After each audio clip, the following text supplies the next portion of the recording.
위층의 끝없는 고통, 아랫집의 괴롭힘, 이제는 당신이 무너질 차례? 위층은 도망칠 수 없다. 아랫집의 괴롭힘 그리고 그 심각성. 많은 사람들이 위층이나 아랫집으로부터 괴롭힘을 당할 때 이를 단순한 생활소음으로 치부합니다. 그러나 이러한 괴롭힘은 단순한 소음이 아닌 체계적이고 지속적으로 이루어지는 심리적 압박으로 이어질 수 있습니다. 2층의 끝없는 고통, 그것은 우리가 상상하는 것보다 훨씬 심각한 문제입니다. 가해자의 다양한 형태. 2층에 사는 가해자는 당신의 삶을 어떻게 괴롭히고 있을까요? 일상생활에서 발생하는 소음 그리고 괴롭힘의 방법은 다양합니다. 특정 장비를 사용해 소음을 인위적으로 증가시키고 심지어는 불쾌한 말을 섞어 피해자의 일상에 악영향을 미치는 경우가 많습니다. 특수장비 사용. 일부 가해자는 생활소음을 일으키기 위해 특수장비를 사용할 수 있습니다. 이들은 고주파 소음이나 저주파 진동을 통해 피해자를 지속적으로 괴롭히고 있습니다.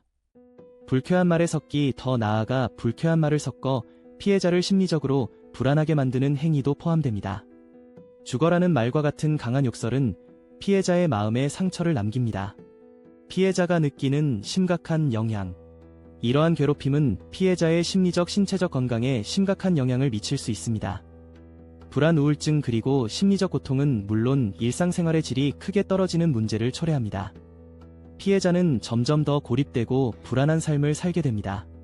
뇌파 생체 실험과 전파 무기 공격. 피해자는 단순한 소음의 피해자가 아닙니다. 이들은 뇌파 생체 실험과 전파 무기 공격의 표적이 되고 있습니다. 이는 단순한 괴롭힘이 아닌 현대사회의 가장 큰 위기 중 하나로 대두되고 있습니다.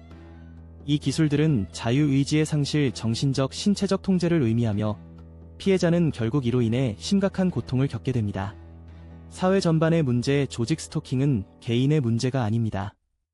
이는 사회 전체를 통제하려는 시스템의 일부일 가능성이 큽니다. 이어지는 내용은 블로그 게시물에서 확인하실 수 있습니다. 게시물 링크는 더보기란 또는 고정 댓글을 참고해주세요. 영상이 도움이 되셨다면 좋아요와 구독 부탁드립니다. 감사합니다.